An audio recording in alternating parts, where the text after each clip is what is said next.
Okay, testing. All right, it works. Okay, well, good afternoon, everybody. It's really a pleasure for us to be here today and share about several programs in the community where we can help our children and families. And I'm Jason Witt, a member of First Lutheran Church and actually also on the Vision and Leadership team. But also, some of you may or may not know, during my day job, I'm able to serve the community in the capacity of director of the La Crosse County Human Services Department, which has a variety of programs and a variety of help for the community everywhere from, I guess, our most vulnerable young people, so the Child Protective Services system, help prevent abuse and neglect at the very earliest years, to behavioral health services, economic support services, to our elder adults at the end of life, and helping to have elder adults have companionship and help and live comfortably in the community. So a range of services there, and just want to acknowledge some other members of Team Human Services here. Chris Sander is also a member of First Lutheran and a Team Human Services member in our contracts area. And Lila Barlow is here with us today and is going to talk a little bit about our foster care program. But besides the Human Services Department, really here today representing a collaboration that includes human services, but to so many more organizations in the community. You'll hear from some of those today, like Safe Families for Children, and Tracy Trussoni is here. Of course, La Crosse County Foster Care, and also our Family and Children's Center, who I think are ill today. It may not make it here, but you'll hear about their programs and their what they do within our coalition. We are a coalition, as you see, as government organizations, faith organizations, nonprofits, and volunteers. Gunderson Health System is a big part of helping us collaborate in what we do. And it's all part of making sure that we're working together, and the unique supports and services that we all have, that we're together as a community wrapping around our children and families who are in need, because our motto there is a community is really what it takes for these families, and what we'll talk about the both unprecedented and unmet needs that we're seeing. So how we're going to kind of walk through this today is first in terms of a little bit about the Community United for Families, which you'll hear us refer to that as CUF, the CUF collaboration. So we're united, but why are we united? What caused us to really get together and form the collaboration that we did? And a little bit, too, in terms of what are some of our activities and what are we doing for children and families in the community, and what's our vision. But then I think the bulk of the presentation, we're really been talking about how you can help, how our organizations are coming together, and how volunteers are really at the heart of help for children and families, and how you can get involved at various different levels. So first, why we united and came together, and go back a bit to what we have experienced in the community is really an unprecedented need for children and families, and how some of those needs were unmet. And we'll talk a little bit about that from the perspective of our Child Protective Services, and how in recent years that system has just become overwhelmed. And that's a phenomenon that's not unique to La Crosse per se, or even the state of Wisconsin, but it's been an issue around our country. And just a little bit about the numbers in terms of how this works out. When we talk about children who are in the foster care system, who live in environments that are so dangerous for their safety that they need to be removed from their home and put somewhere else for care. I know the chart's a little hard to see, but going back to 2012, if we looked at the number of children in foster care outside of Milwaukee County, so the balance of state, there were about 4,000. As we go forward, you see that number rise quite substantially between this period of time from 2012 to 2018. Across the state, we had an increase of 1,500 children in out-of-home care. bringing kids into out-of-home care across the state in numbers that really overwhelmed our child welfare system. So what does that look like for a child welfare system to be overwhelmed? It means there weren't enough frontline child protection workers to handle the cases that were coming in. Caseloads became overwhelming. And that's a real issue for these families. One of the primary things we work to do in child welfare is to make sure the child's safe, work on issues with the family, so we can either reunite children with the family or find a suitable adoptive home, a forever home for the child. Because the longer a child does not have an attachment with the family, it has lifelong repercussions for that. So the speed of that reunification of adoption is very important, very difficult to do when child welfare workers across the state are carrying way over the nationally recommended number of cases per worker. And of course, when you're under that sort of pressure as a worker, had workers leaving the workforce in record numbers. Also, there weren't enough safe places in our community for the children that were coming in. So when you have children that need to be removed from their home and put in a safe place, if there's not a home in the community, you look elsewhere. Other counties, and sometimes even in other states for children in safe places. And the farther they away from home and farther away from family, the harder that unification is, the harder to maintain that connection. So a real issue there. And then it drives budget situations that impact everything else, where we had counties across Wisconsin that became so desperate in terms of the funding to maintain children in out-of-home care that you had some counties that were going to eliminate entire departments, their tourism department, to help pay to sustain kids in care. Some tried referendums to raise funding. Those referendums were shot down and weren't able to do that. At the end of the day, diverting funds across the state for roads and other needs to support what was an overwhelmed child welfare system. So in terms of what was bringing children into care in such record numbers, really the primary driver was the drug epidemic. The huge rise in opioids and methamphetamines and issues across the state that again touched every corner of Wisconsin. You could sometimes think of, well, drug issues being an urban problem, or we see this in big cities. There was no discrimination in terms of small county or large county. This was truly an epidemic and continues to be across Wisconsin. And just kind of an example of that, you think of Chippewa County, fairly small county. They saw their number of children in care rise from 15 to over 200, with 90% of those new placements being because of methamphetamine in Chippewa County. You had Clark County, very small county. Know the director from Clark County, very nice lady. They say they have no more cows than people in Clark County.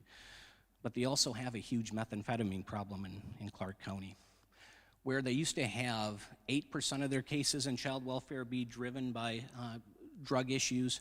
That rose to 88%. Little Douglas County, the Attorney General of Wisconsin said, boy, they have the worst issues in the state up there in Little Douglas County on the border. Marathon County had a near doubling of child removals due to drug abuse. So again, not just a one county issue. We've seen it in La Crosse and a little bit of across the state. You've seen up in the northern area of the state, they had more of the methamphetamine issue. Over on the eastern part of the state, you've seen more opioids. I would say what we see is in La Crosse a little bit more mixed, and Officer Miller could really speak to that as well. We have both meth and opioids present in driving issues here in La Crosse County. And just what's circled there are counties that had dire issues in their child welfare system because of the rise of drug issues, and we're in the media because of that. Yes.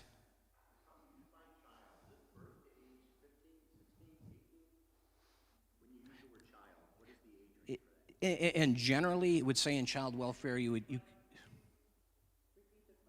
oh, okay. Okay, the question is, how do we define child in the child welfare system in terms of age?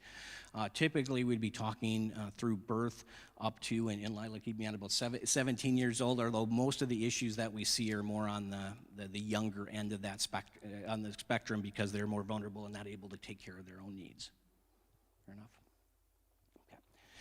So, according to the Department of Children and Family Services estimates that over 80% of child welfare cases in the state of Wisconsin are impacted by drug use. So a real prevalent issue, again, of epidemic proportions. So those are some of the numbers, but what are some of the experiences that we see because of that? What you see here is some pictures from law enforcement across the state in terms of some of the conditions children we find living in. Because some of with the drug issues, as was stated here, you have whole families, we have our grandparents using, really become like zombies and don't care for their children. We have a rise of issues in the wintertime where we would receive calls and there may be 2 children walking down the apartment hallway or even walking outside in their diapers. Parents know where to be found because they're in an apartment at a drug stupor. We have issues in schools where we've had young children exhibit the impacts of being on meth, and you take the hair follicle samples and they're off the charts because they've had toxic exposure to meth. And because we don't have the capacity within our community to have a home to keep children safe, we have the heartbreaking issues of having to separate sibling groups. And especially when you have homes with drugs, sometimes you have an older sibling who really is the parental figure for a child. And then you have to separate those to different homes and maybe even parts of the state. It is incredibly heartbreaking.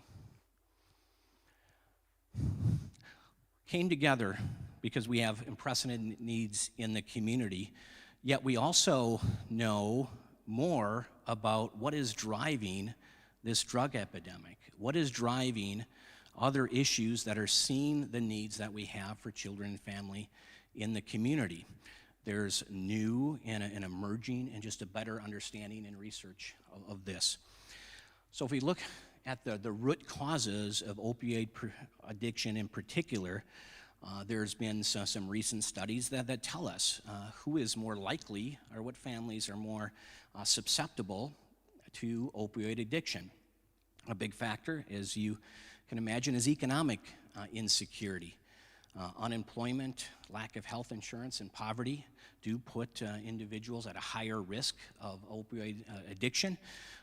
That's where you see this not being an urban issue, but a rural issue, as rural communities and others have lost the secure jobs, the jobs that have health insurance across the country.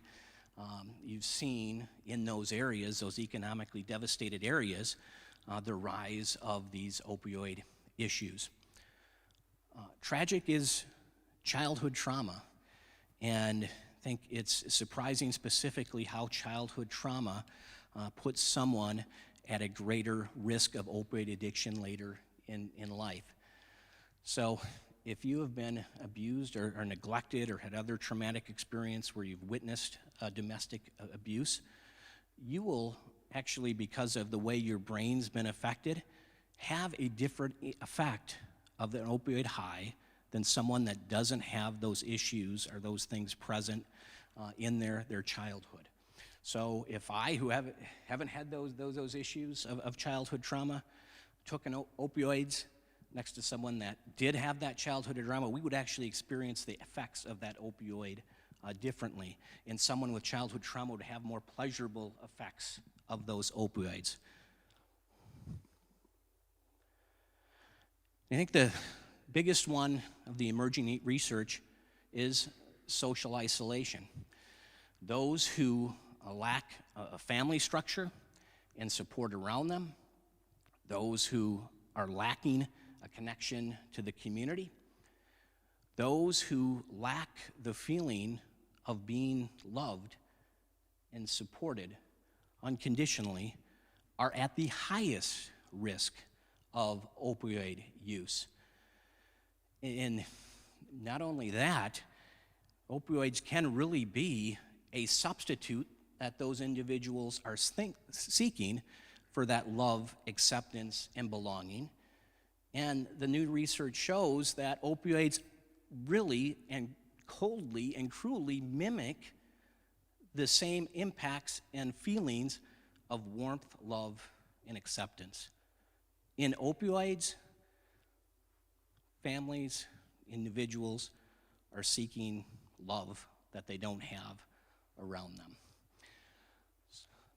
So some quite stunning research coming out in terms of what is driving addiction. And at the heart of that, you see some of the collapse of the family structure around individuals, collapse of that secondary community structure and support that makes people feel connected, that gives worth to individuals. So do we really have a child welfare crisis? Well, behind that is a drug crisis, but really at the heart of that is a crisis of love, connection, and belonging. With relationships being so important and driving so much of the issues that we're seeing, it's also within those relationships that lie the solution. And there's a lot of emerging research on that in terms of trauma, healing, and resilience.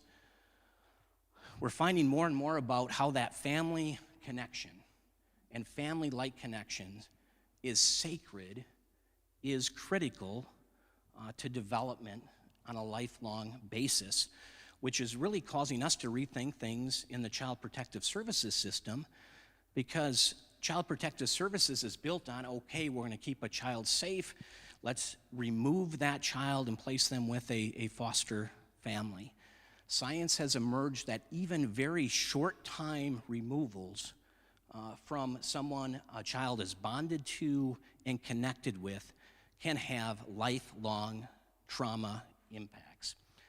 And it kind of makes sense if you think of how you were as a young child, and maybe a parent isn't perfect, you don't know what's going on, but this is who you know every day, here's your source of support.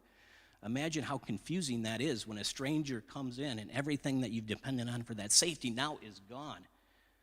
Can have lifelong impacts on the brain. And that's where maintaining those family connections wherever possible and supporting families to help them support their children is becoming a key focus and goal. And because most of the parents that we're seeing with needs are those that are either in poverty, have mental health issues, have drug issues, are not those who intentionally want to physically harm their children.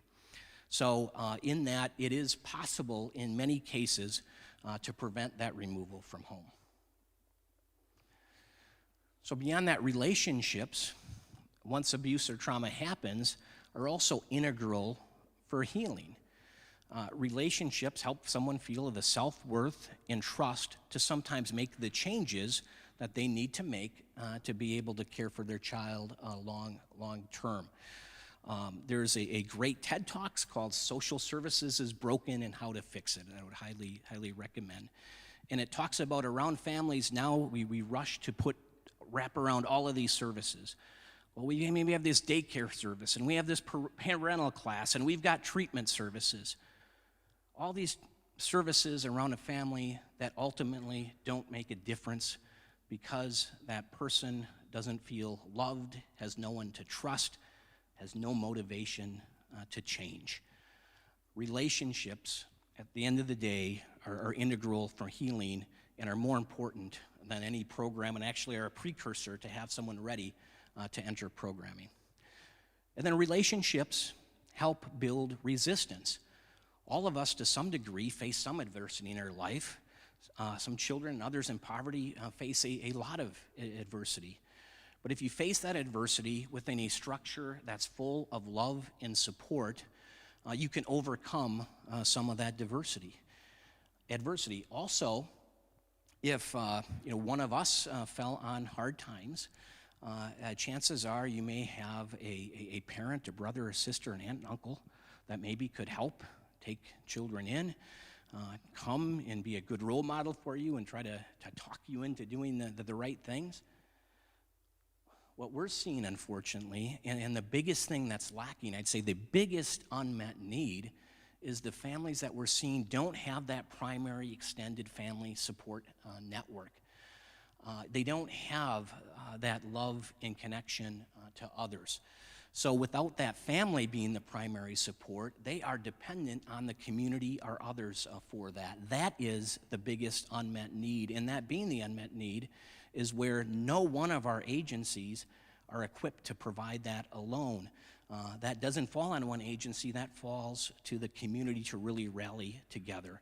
So with the unmet needs that we're seeing and knowing relationships and restoring that is at the heart of help, is why Community United came together.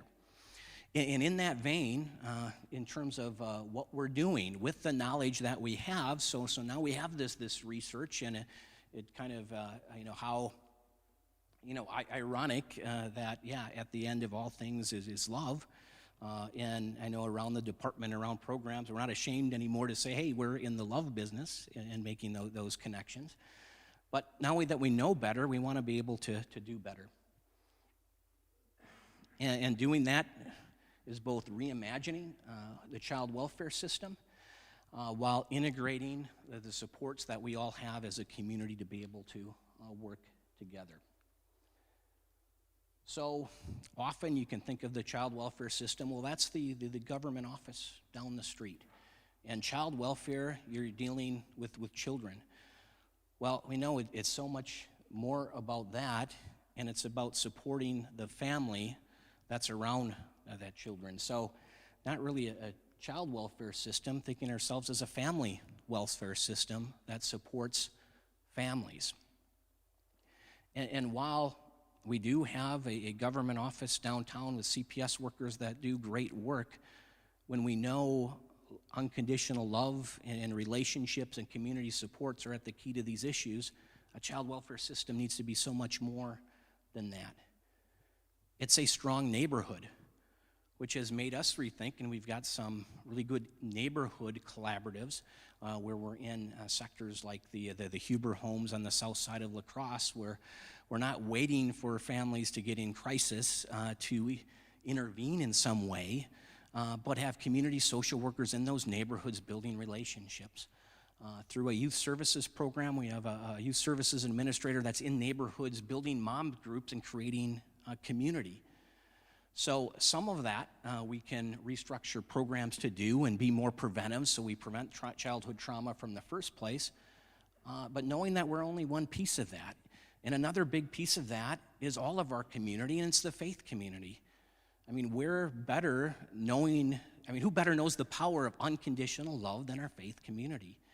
And what can our faith community provide in terms of volunteers and partnerships to help restore our community and build relationships? And that's our health systems, that's our schools, that's our law enforcement, that's across the board. So we have a family welfare system that is a community family welfare system that is focused at relationships at the center and are always working to strengthen family and those family-like connections. So these are the visions and concepts that are behind Community United, making sure that we're working all together.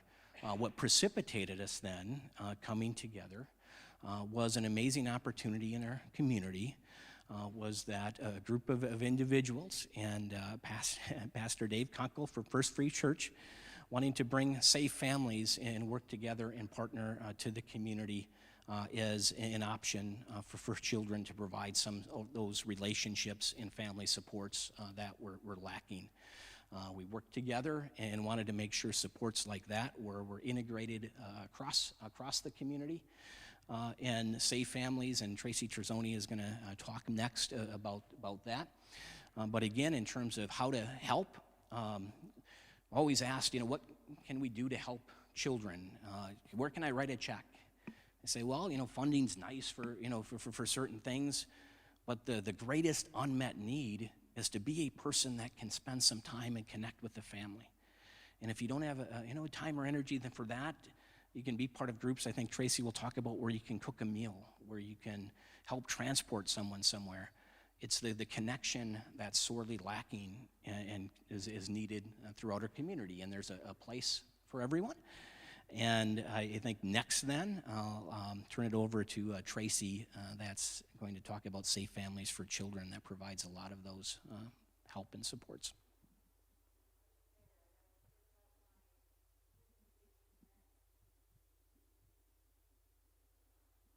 While the presentation's being switched out, any questions in terms of I presented? Yeah, yes, let me. Are you associated at all? Are you working with the Reach Center or in La Crosse as part of the program? Because you sound like you're doing a lot of what the Reach Center is trying to do. What is the difference? Okay. Go ahead. Okay. Well, I think Reach.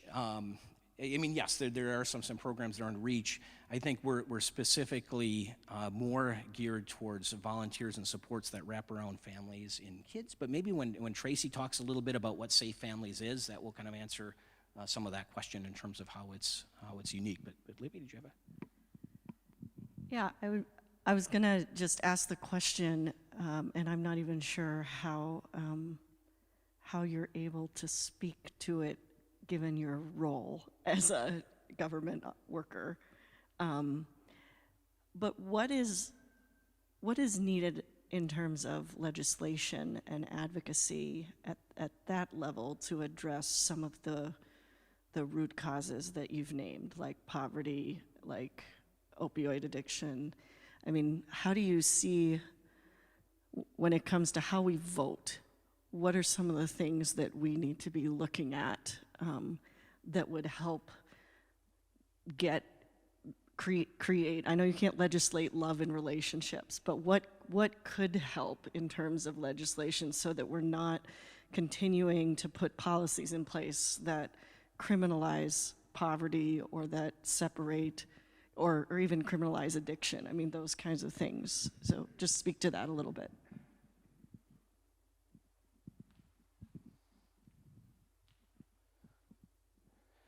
Yeah, in terms of, I don't know if I can speak to specific types of things, but I would go back to when you look at the drivers of these things. Economic security is incredibly important. The value of the self-worth of being able to have access to a job that can support your family and have time for kids. So legislation or policies that you would make that provides those opportunities help keep communities strong. And then, as you spoke to, the cruel nature of addiction and some of these other things, families, for the large part, don't want to hurt their children And two things, I think it's already kind of commonly accepted that we can't arrest our way out of the opioid epidemic. You hear that right? It would take that a bit of a step further, that we can't treat our way out of the opioid epidemic. There's not going to be enough treatment. You could have a treatment on every block, right? Access for treatment. We have more treatment today in the community. There's still things that we lack, but more treatment today than we ever have. What can be so frustrating, the most frustrating, when you have a family or a person or someone on the street that doesn't want to access that treatment. And again, to get someone to the place that wants to access that, that's about community. That's about the relationships. That's that's about love as well. So, yep. Well, I'm glad Jason had that question. Thank you. Yeah, and thanks for the intro, Jason. It was great to have you doing the intro today, so it's good setup. So you guys I am Tracy Trussoni, and I am the Development Director for Safe Families for Children. And we are a volunteer-driven, professionally supported nonprofit organization. It's a national organization, but we came to La Crosse, as Jason spoke about, Pastor Kunkel from First Free, who kind of spearheaded that along with some partners that are involved in this CUF collaborative. And so I started in August of 2020, and we are on this continuum of care that we're speaking about. The Safe Families is really on that front end of the continuum of care. So we are on the prevention side. We recruit volunteers to become family-like supports for families. So just like Jason was talking about, that is our goal, that we want to build lifelong relationships with families and individuals so that they have someone to come to in the future if maybe they're stressed out, maybe they're struggling with addiction, maybe they're struggling with mental health, that they have those supports that they didn't have before that we can then build into their lives. So what makes us distinctive from other things? We are family focused. So we not only, our name says Safe Families for children, but we are actually for the whole family. We want to surround that entire family with support, not only the children, but the parents as well. We are built, again, on establishing relationships, and we're not a program necessarily. We are just in it for relationship. Again, volunteer-driven. Parents in our situation, they come to us voluntarily. We don't force anyone into being in relationship with us or us helping them out. So they are referred, or maybe they come to us themselves, they hear about us and they call us themselves. We get a lot of our referrals from La Crosse County.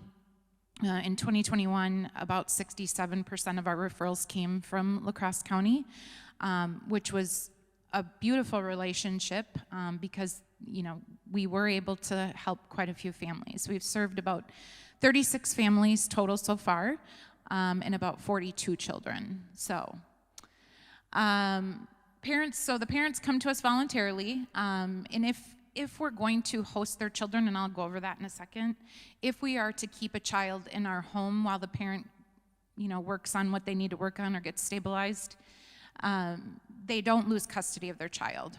They just sign a power of attorney for health care, and simply like that. And they keep contact with the parent. They do FaceTime calls, visits, whatever that may entail for that family. We want to build the permanent support systems into the families and have them continue after we even serve them. So for instance, I have a family that the host family hosted her child a couple times, and then they just were fast friends, really. And they have moved into that natural relationship, and now that mom just calls that volunteer whenever she needs support. So that's the idea, is that we're just building those lifelong support systems for them. And it's meant to be a short-term solution. It's not meant to be a long-term solution. And nationally, 95% of the children return to their parents. So how does it work, you may say? So what I do, so Jason was speaking to that faith piece of that and that faith community piece, that is where we get our volunteers. So I go around to churches in the area, and I ask that church to allow me to speak, and then we recruit volunteers from that church. So we have what we call a ministry lead within the church, and that is the connection between the Safe Families organization and the church community. And that person just really keeps it in front of the congregation, may hear some referrals that we're getting and say, wow, I know the perfect person, so I'm going to go ask them if they'd be willing to be a volunteer. Then we have the host family that's in the middle there. The host family is someone who takes children into their home, whether it be for 2 hours or overnight. They are vetted as a host family, which means they have a background check a home study, home safety assessment. So they take the children in, and then those roles that support that are the family friend, who is someone who can provide meals. That can be providing a meal for the host family, or it can be providing a meal for the family that's in need at the time. We don't always take children overnight. There are a lot of what we call day hostings, which is, I don't like the word babysitting, so I call it day hosting. But maybe the parent is going to do outpatient treatment for three days a week, 3 hours a day. And we can support that while they are doing their treatment. We can watch their child. So the family friend supports either the host family or the family that's in need. They can also fill that, like that role of maybe the child needs to go to an appointment and the mom doesn't have transportation, and maybe that family friend could pick the mom up and take the child, and they can go to the appointment. It's really just simply how we would call our friend, how we would call family, and we would say, hey, can you help out in this situation? That is really what Safe Families is about. So the family coach is more of a professional volunteer. They are going to be following the family that came to us for support and setting goals with them of what they maybe want to achieve while we are watching their child, while we're hosting their child, whatever that may be. So they're working with the parents on that, and then they're also making sure that the families that are volunteers they have their needs met too. They don't need any resources, diapers are big, maybe they don't have a pack and play, those kinds of things, that family coach is connecting them to those resources. Which then leads us to the resource friend. So literally there is a place for every single person to serve in the Safe Families world. The resource friend is just someone who provides tangible goods and services. The idea behind having it through the faith community in the churches is that we have these things already built in to our churches, right? You might have a mechanic in your church that maybe we could connect a parent to that might be willing to do some work on the side or something like that. Hairdressers, those kinds of things. So that's the idea. And so that family just comes to us voluntarily, and then we go through a process with them to find out what their needs are, and then we match them with volunteers. So some examples of what a day hosting would look like. Maybe the parent is going to have appointments, outpatient treatment, maybe therapy, or maybe they just are working and there's no daycare. There's a lack of daycare right now, and maybe Head Start doesn't run on Fridays, so sometimes that's an issue, so they just need 1 day a week or something like that to support them, so then they can keep their job. They're not in jeopardy of losing their job. Some overnight hosting examples would be a medical emergency. Maybe they have AODA or mental health treatment that they need to do. They're isolated and they just need a break. Maybe their child is a little bit higher needs, or maybe they're just isolated. I think of the families that live in hotels and have little ones, and I can't imagine how isolating that is. Maybe they're going to serve a jail sentence, and then maybe they're homeless. Maybe they're just going to have their kids go stay with someone else while they look for housing and get stabilized. So those would be some examples. It's not limited to just that, it's just some examples. So how does someone volunteer? They do an online application. They're contacted by our staff. And then we reach out and we do that home study, the safety walkthrough. And then there's online training that's centered around protective factors. And it's about 5 to 6 hours of training depending on the role.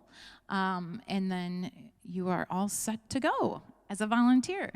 So it's a volunteer. There is no compensation.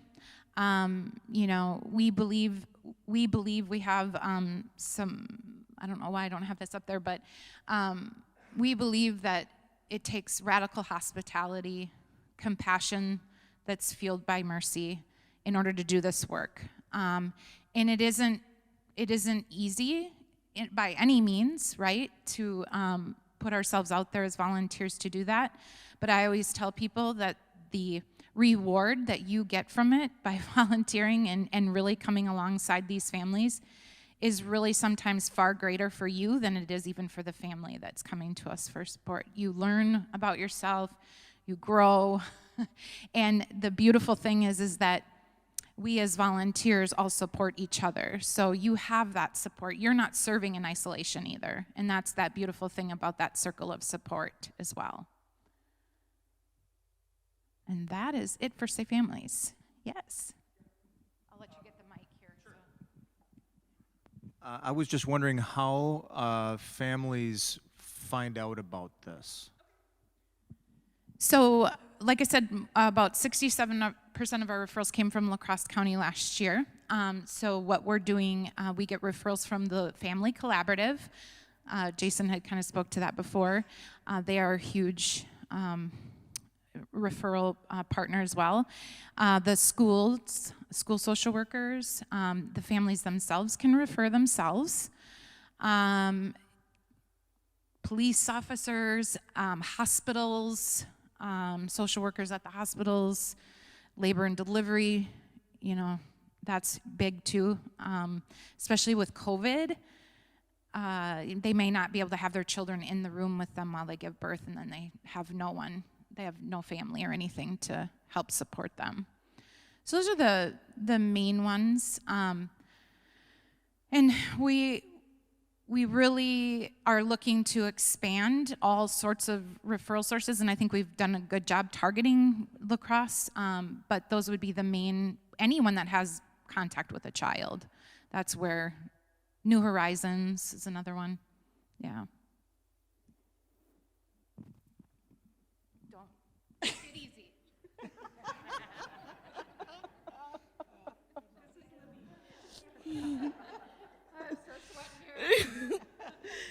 I'm just wondering about how your organization defines family in terms of same gender, LGBTQ, single, age. I mean, how expansive or narrow is that definition of family? Yeah. Like the family that comes to us for help or volunteer families? Either or, okay. So we are all inclusive. Any of our volunteers are welcome. You're welcome to volunteer no matter what.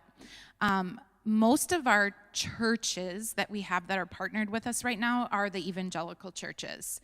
So we are doing our best, even across the state. We serve 12 counties in Wisconsin, and we are working diligently on the, diversity side of it and really trying to get a more diverse volunteer base. So we always let the family that's coming to us know who their child's going to go with, and we always try to do a meet and greet before that. So we are always going to try to listen to what the family's coming to us, what their needs are, what support that they want to have. If they had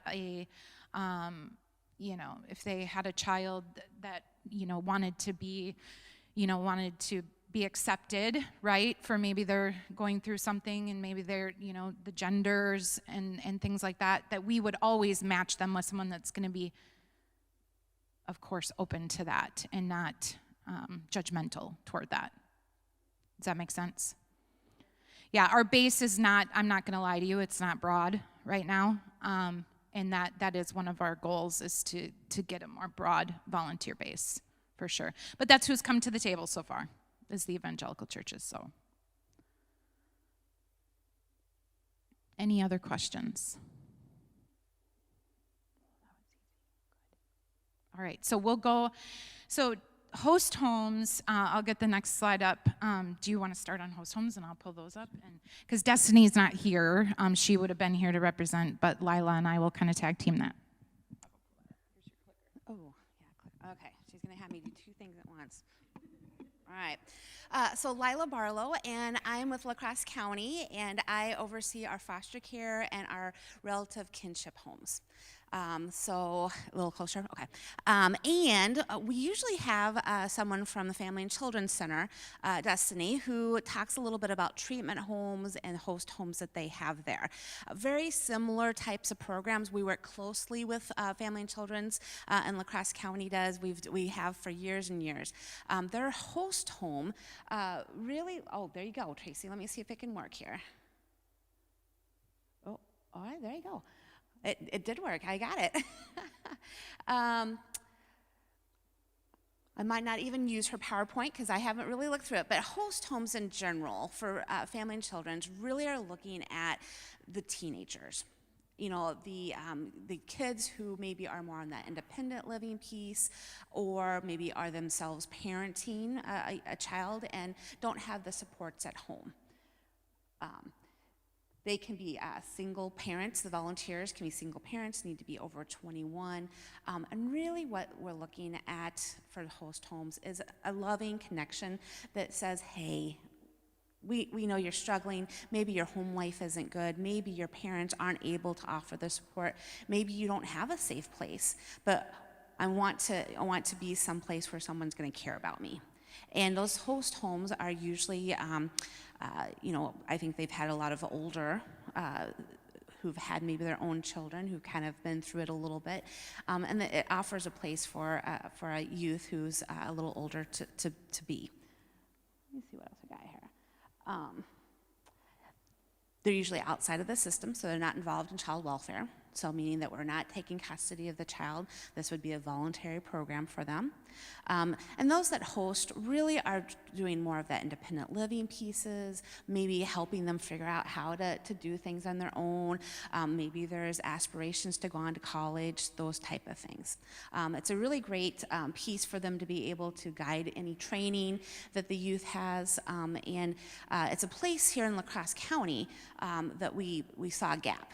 You know, children, you know, youth who didn't fall into the needs for us to open a case, to say, boy, the parent is neglectful and we need to take custody and do all the court pieces. But we found a gap that there are, you know, youth who needed to have a little bit more than just on their own kind of winging it. They had a hard time finding landlords who would rent to them, possibly. Maybe they couldn't quite keep that full-time job and pay the rent and go to school. And so they had priorities. And so then the host home at Family and Children's Center was really a great opportunity to really have someone who said, I need somebody, help me out here, to say, we can line you up with someone, and we can help you through this piece and not have this more than an informal place to be. Move beyond crisis, feel more stable, be able to heal and trust, build a sense of self-worth, start pursuing personal goals. Just like I said, she outlined it for me if I would have just read it to you, but I think it's nice to kind of hear a story, is that, you know, a lot of the youth that are in the host homes are, you know, just that. They want that one person or somebody just to help them through that next stage because they're not quite ready to do it on their own. And they've had a great program with host homes who have said, come on in, we'll partner together. We're going to help you get to that next stage, and we're going to help you get to whatever that next goal is. And then that child is stable. It comes back to what Jason had said along with his speech. It's really those connections, that one person who cares about me, that one person who's not going to give up on me, that one person who sees potential in me. And I know that Family and Children's is always looking for host homes. Of course, we have a gap. You know, there's lots of youth, lots of families that struggle and need support, and we don't always have the volunteers. We don't always have that host home that's ready to go. And so it's definitely something that Family and Children's is always looking for, is a host home that says, hey, teenagers are my thing. I love them, and they do great, and I know how to work with them, and I know how to balance all those pieces, kind of guide them, but know that they have to make their own choice. So if that's something that you, you know, speaks to you, Family and Children's Center definitely has a place for you in those host homes, and it works well with our overall thought process that it takes a village. It's the community. our Community United for Families, and why Family and Children's and La Crosse County comes with Tracy and the Safe Families is because it takes the whole village, it takes the whole community to raise the children, to help the families that struggle in our community. And that was a gap that we saw, and I'm thankful that we're starting to see prevention work here in La Crosse, and it's starting to grow across the state. Huh? Oh, sure, Tracy's got a story. So host homes, I forgot to mention too, like Safe Families is really geared towards 0 to, the teen age, because host homes has this program. But host homes, there was a girl that was referred, and host homes didn't have a home, and it was school social worker, and she's like, could you just check with your volunteers, please, and just see. And we had this older couple who was like, they hadn't even volunteered yet, and they had been a volunteer for a year, and they were like, yes, we'll do it. And it has been the most beautiful thing. So even this collaboration, now the host home program has been able to come alongside as well and provide the support that they are doing with case management with the child, and then we are just loving on that child and giving her the support that she needs, walking her through that college process and all that stuff. It's just been really great connection. So that's just a little story about that. No, stop me if you have stories, because I know Destiny would have stories that I don't have. So, so that's been good. Yeah. So is host homes, is the youth literally living with this couple or other family, and for what period of time? Yes, a host home would be that the youth would be living in that home voluntarily, just like Tracy had outlined for Safe Families. The length of time, I think, can really depend. I think that if Destiny's here, she'd probably have the numbers, but probably up to a year. There may be circumstances where that would be beyond. I know that when you turn 18 and there's that magic, is that a child, is that an adult? It depends on, are they done with school?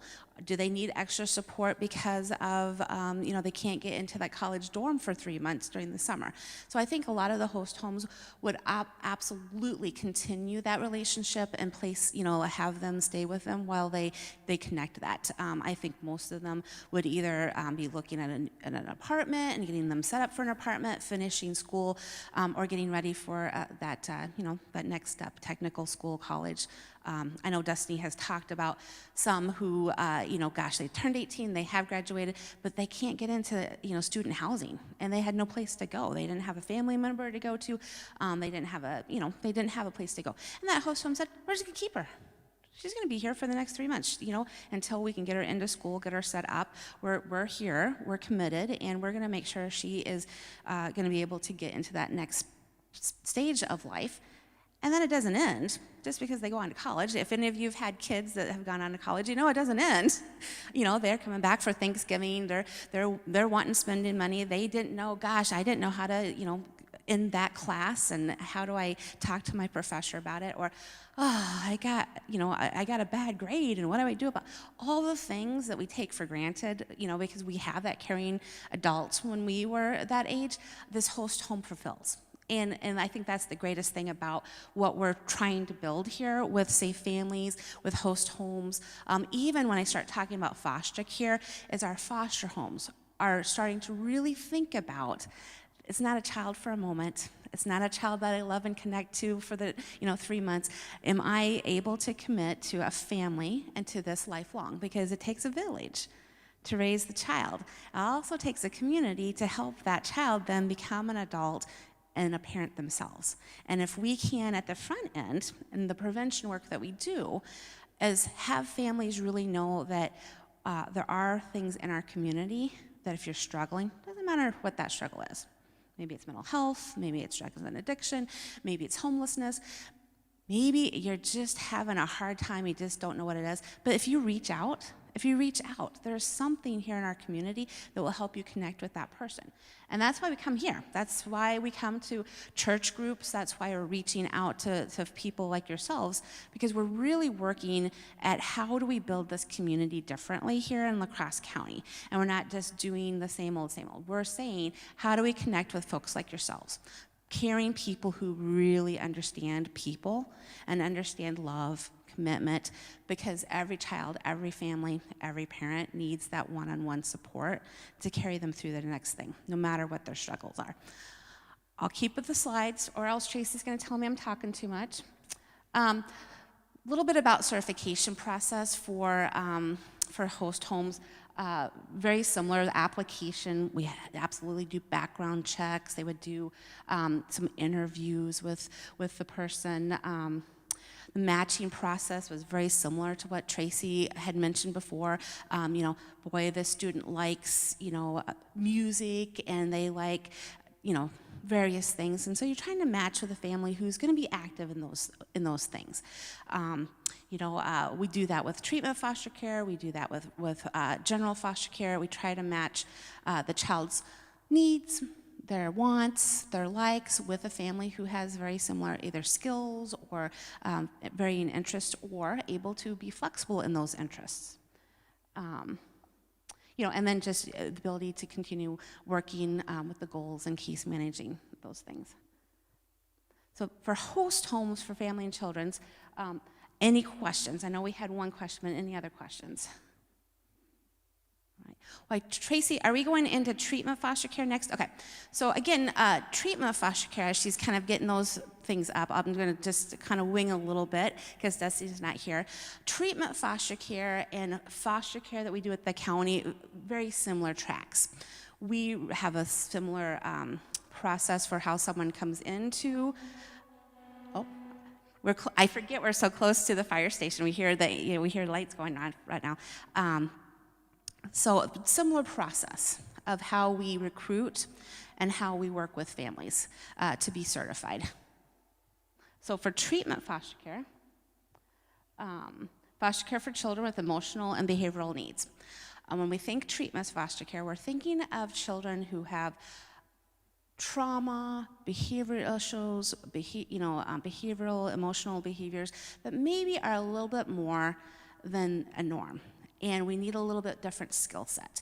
We need parents who are maybe at home because that school is going to call every day. And we need someone that's going to be available. Maybe it's a child who can't go to school right now because of their needs. And we need someone who's going to be able to be at home and working with that child, getting them to appointments, those type of things. A little bit more intensive work. So our treatment foster homes really have that higher level of training.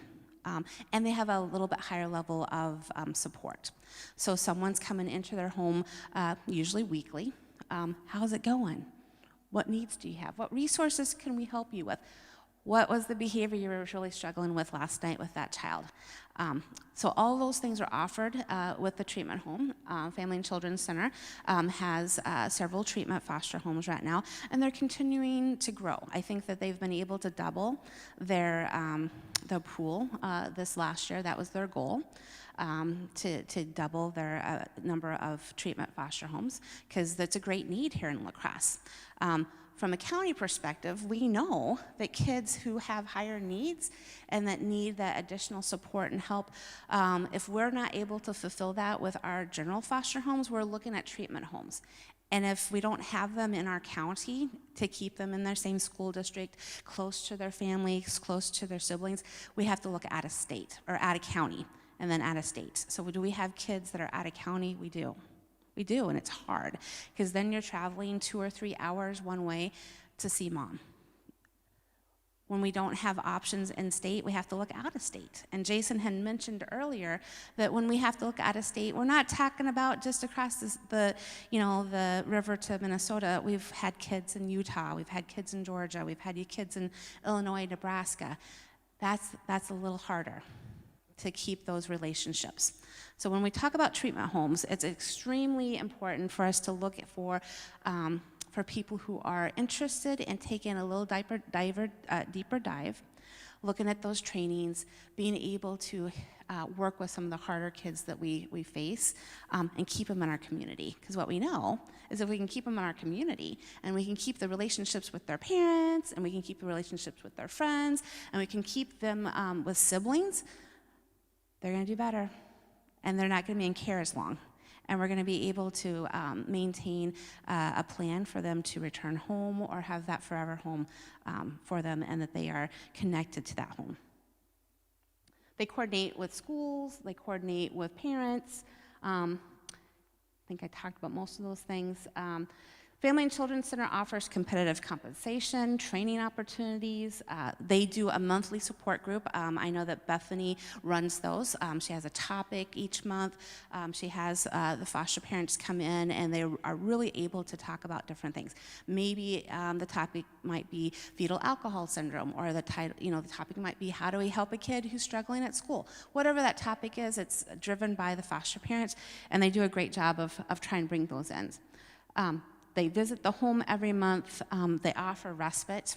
So respite is a whole another branch that we'll talk a little bit about on, caregivers who are doing this work need breaks too. So great need for respite care. Access to diversity and skill training. I think I talked a lot about these things. I got ahead of myself with the PowerPoints, but really it's looking at foster parents who are champions for families and champions for children. Licensing process, we really work very similar in treatment foster care as in general foster care, in that you'll fill out an application. Somebody will come out to your home, we'll do some interviews, do your background checks, really talk about what your skills are, what your needs are, what your wants are, talk about your life experiences, and really be able to match you with the type of children that you can care for. Once you're licensed, then you start having kids come into your home, and it could be your first placement, it could be a respite, it could be whatever that looks like, and they ease you into that a little bit. Sometimes not, but most of the time we try to. And for treatment foster care, like I said, the one requirement that's a little different than general foster care is that we like to have a stay-at-home parent. So someone who's home and not both parents working, because oftentimes the child's needs are greater, and they need a little extra support. So in a nutshell, that's kind of treatment foster care. Any questions before I dive into general foster care? Well, like Tracy, she's got it all up. Look at that. She's so quick. So quick. What is foster care? I think most people understand what foster care is. Foster care is a temporary placement for a child. Child welfare, we have taken custody of a child, and we need a temporary placement. In La Crosse County, I'm very proud to say that we look at, when we need to place a child outside of the parental home, that we always look to the family. Do you have someone in your family? Do you have somebody that the child knows and is familiar with? And if the answer is yes, we almost always place with that person first, given that their background checks and environment check is fine. So we have gone, when I first started in 2005 here in La Crosse County, we worked at about 6%.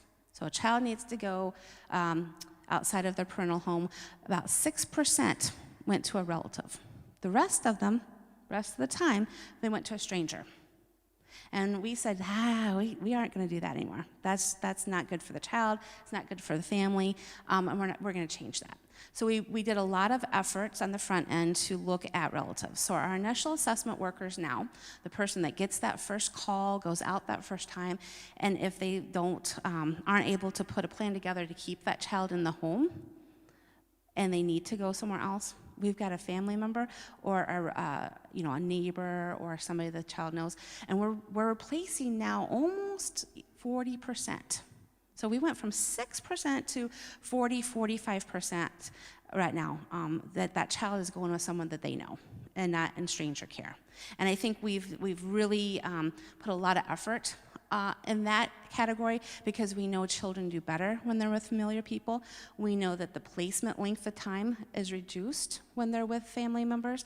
We know the parents are going to work with whomever they place that they're familiar with, that all those things work together, because our goal is to have that child safe, but also keep that family connections together. Why do children enter foster care? Jason talked a little bit about this, so I'll just briefly go through it. Sometimes a parent has mental health issues, and they just need a break, or they need to go to inpatient treatment. There's some reason. Maybe they have some addiction, and they need to get themselves stabilized. Maybe they're homeless. Maybe there's an economic issue that they're unable to have stability for their child to be in a safe place, and they don't have a safe place for that child to be.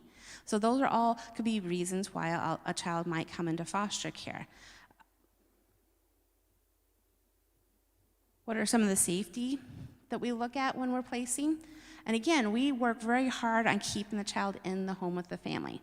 So if we can wrap services in with that family for that child to stay with their parents, we do that first. Maybe it's bringing grandma in 3 times a week, but child gets to stay in their own bed and stay with mom and dad. Maybe it's the neighbor who's going to watch them after school for 3 hours.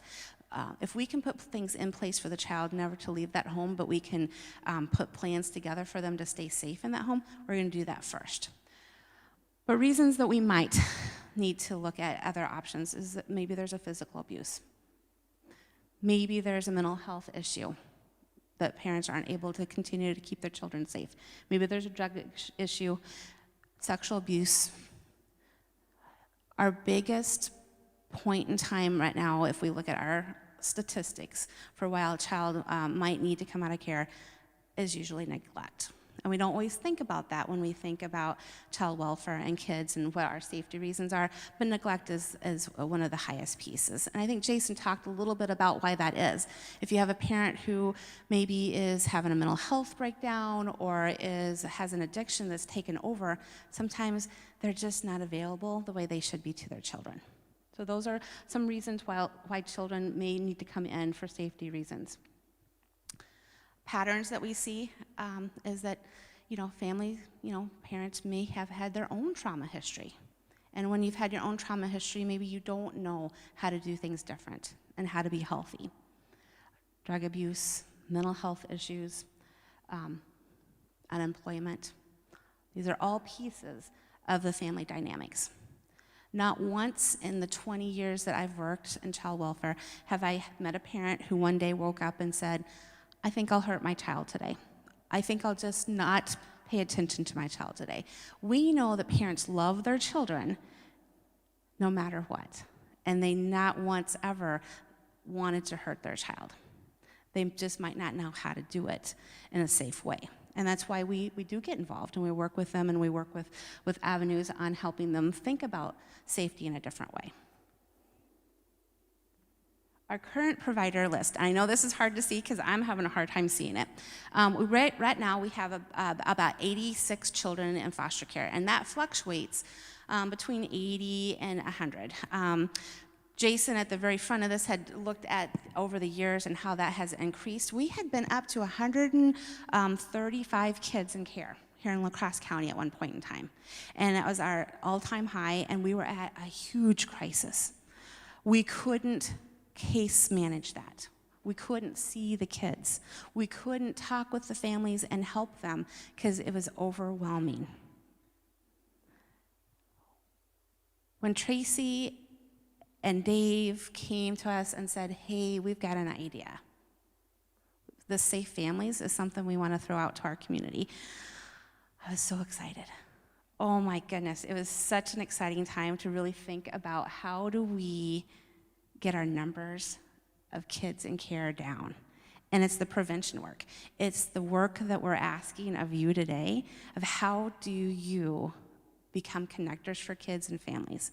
How do you fit into the community on how we raise children together and not separate? Because families need help, parents need help, I need help as a parent, and I've got that informally. Some people just don't have those pieces. And so we're trying to do that now with the support and help of volunteers like yourselves. Roles and responsibilities. Everybody asks me this question. If I become a foster parent or if I become a respite parent, what does that mean? What is my responsibilities? Well, first and foremost, we're going to have you go through some trainings. We're going to have you kind of know the rules of what the state requires. So you'll have that. No big deal. Everybody kind of understands that. We're going to ask you to love that child or the children in your home like they're your own. Love them like your own. We're going to ask that you think about the family in the same way. So we're not just asking, can you take care of the 3-year-old? We're saying, can you take care of the 3-year-old, love him like his own, and can you help support mom? Can you help her understand why bath time's important?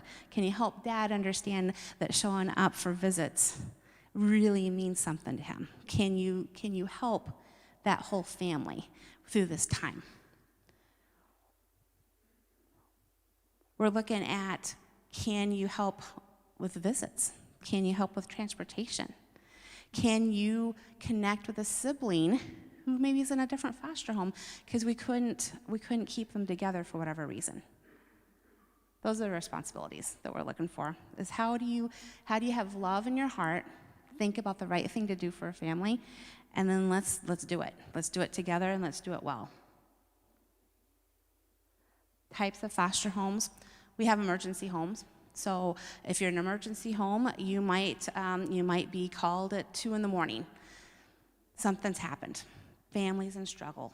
They didn't have someone that the kids could go to right now. Could you take them for the night? And we'll see. Maybe grandma's coming from a different state and will be there tomorrow. Maybe we have to work on, can we get sibling groups together, but we couldn't do it tonight. Emergency homes. Ongoing homes. We didn't find family, or they're not able to do it right now. Can you have that child in your home? We're not sure how long. Maybe 3 months, maybe a year. We're not sure. But can you do this, and can you do it and help with working with the families so that we can have some stability for that child while we're doing the work with the family?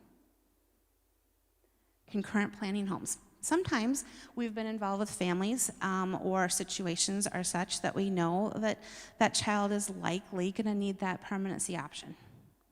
So we do ask our homes, would you be open to being an adoptive home? Would you be open to being a lifelong resource for a child if they match with your family and it seems like the right thing to do? Relative care I've talked about, we really work with our relatives. Anytime a child's placed with a relative, we offer them the same support, training, education that we would at general foster care. And then respite care. Respite care really are the times when we need a weekend, maybe a few hours. Maybe it's a week so that another foster parent or a parent can go do something that they need to do. Our numbers here in La Crosse County, we would love to increase, double, triple. I'd like to quadruple our respite homes if we could. We find a great need in having support for not only our families that are doing foster care, but our, mom and dad. So if we have an in-home case where we're working a wraparound with mom and dad, they need breaks too. So those respite homes are definitely a big piece of that. I'm not going to go through this. It was the same as what I had talked about in the treatment of foster care. We do home studies, background checks, all those type of things. Just talked a little bit about our respite homes. Less training, it's really 1 or 2 visits in your home. We match you with a child that's in need. A lot of our respite homes will take a child in and say, hey, I'm only to do this every other weekend for this child, and then that's who you commit to. And that's the family that you commit to, and even after the case closes, we've had a lot of our respite homes still do support for the family, even after they've been reunited with their families. For foster care, there might be questions for this, but our big takeaway is really looking at how the community wraps around our families and the need for volunteers in all capacities. Respite homes, foster homes, treatment homes, host homes, family resource people. It really comes back to that place of how can we support a family who's struggling? So when they're struggling and they ask for help, we're able to get that help for them in the best way that they can, and it really is the whole community wrapping around to do that. I don't know if you have any last pieces, Tracy. Oh, sorry about that. Yeah, no. Or if anybody has questions.